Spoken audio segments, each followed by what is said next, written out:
Australia's John Landy, the world's fastest human, is ready for an assault on the elusive 4-minute mile.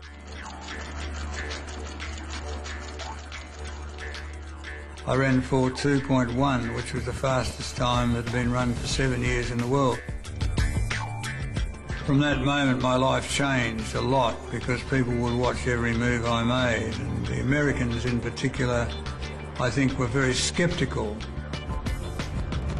This skeptic finds himself extremely reluctant to accept on face value the recent news from Australia that an unknown named John Landy had run a mile in 4:02.1. It would indeed be nice to hear that Landy's time is a completely legitimate performance. For the present, though, please pass the salt. And they sent a journalist to watch me run. 2 weeks later, 3 weeks later, Olympic Park. And I did it again. That's Landy out front and pulling away with every long-legged stride. The crowd cheers him on to a spectacular 4 minutes, 2 4/10 seconds. John Landy closes in on the 4-minute mile. Australian John Landy's assault on the 4-minute mile was born in the aftermath of the Helsinki Games, where he, like Bannister, had disappointed his country. It was probably something that was either going to make you give up or motivate you to do better, and John was motivated to do better. I wasn't a brilliant natural athlete, but I was in those days a very well prepared athlete. I was confident that I was always the fittest person in the race that I ran. When Landy went back after the 52 Olympics and the complete failure there, he pretty much was his own man.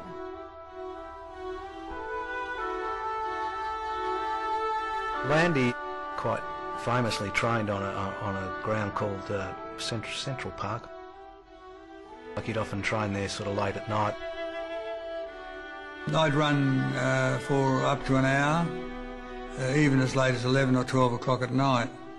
And I had a routine that included some longer runs on alternate days, maybe over 4 or 5 kilometres very slowly, but everything was done at night.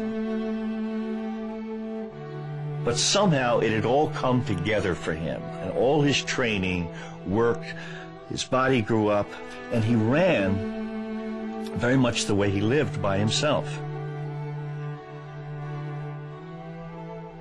His whole idea was to get out in front and not just win the race, but just sort of steal the race. Until midday on 3AW, Neil Mitchell. David Friend and Simon Morley are two Melbourne comics who have stumbled upon an act whereby and we've got the stars of puppetry of the penis, Friendy and Simon Morley. Thanks for joining us. It's good to be home. Good morning. Simon, I've got to say, you and I, of course, get this. There's an audition notice. Yep. Penis puppeteers to expand. There's going to be auditions for a new band of penis puppeteers held in Melbourne. Tomorrow. At the Forum Theatre. So we're going to be all warming up together and now see, that's singing. the kind of reality TV I want to tune into. Which is bizarre. This is just male change rooms gone mad. You're doing absolutely. So during the I still don't believe it. You're not. It's fair dinkum. You'll have to come along now. No, I won't. Do you want to see a couple in the break? No. Calls up to the news.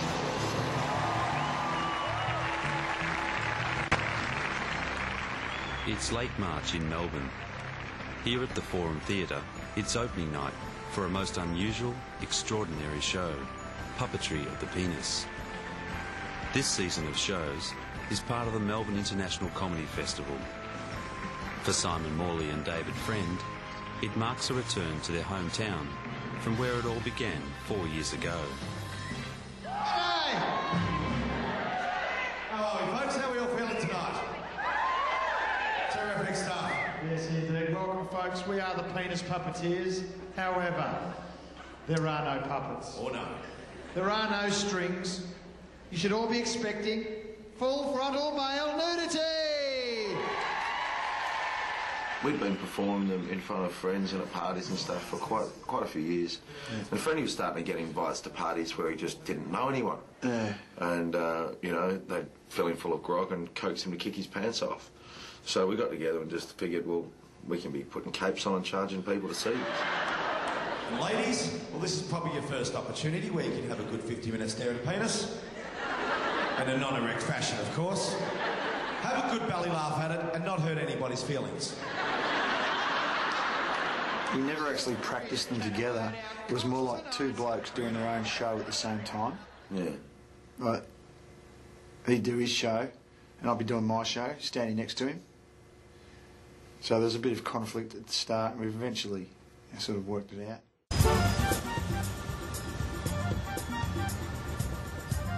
Simon and Friendly's comedy festival season is well underway, and ticket sales are strong. Pressure is mounting to announce more shows. With just over 2 weeks before they depart for the UK, there are major problems with the new company. I don't see we've got an option. Well, I'll tell him if I have to. A tough decision has been made. Right. I know, but we've just got to go really fast on this. We need someone new and fresh in the next day or two. Mark is no longer required. Okay. Thanks, babe. So what's happened, Simon? Well, basically we've had to let one of the guys go, which is really sad. It's just, it's not something that we wanted to do. But it's just, we need someone who's better at the tricks, basically. So we're hunting furiously now, and we've got to get someone in the next 2 days.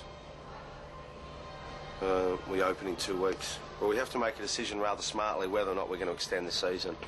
And if we decide not to extend the season, it's going to cost us a sweet fortune to reboot it in at a later date. So, yeah, it's worth a fair bit of money to all that we actually get someone sorted rather quickly. By a remarkable coincidence, Friendly has met a possible replacement while drinking in a bar with friends that night.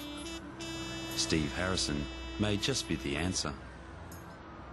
Oh, I got a phone call. The guys have asked me to come in and audition because something happened. They're short one bloke or something now. So, yeah, gonna have to wake up and shuffle a few tricks for them.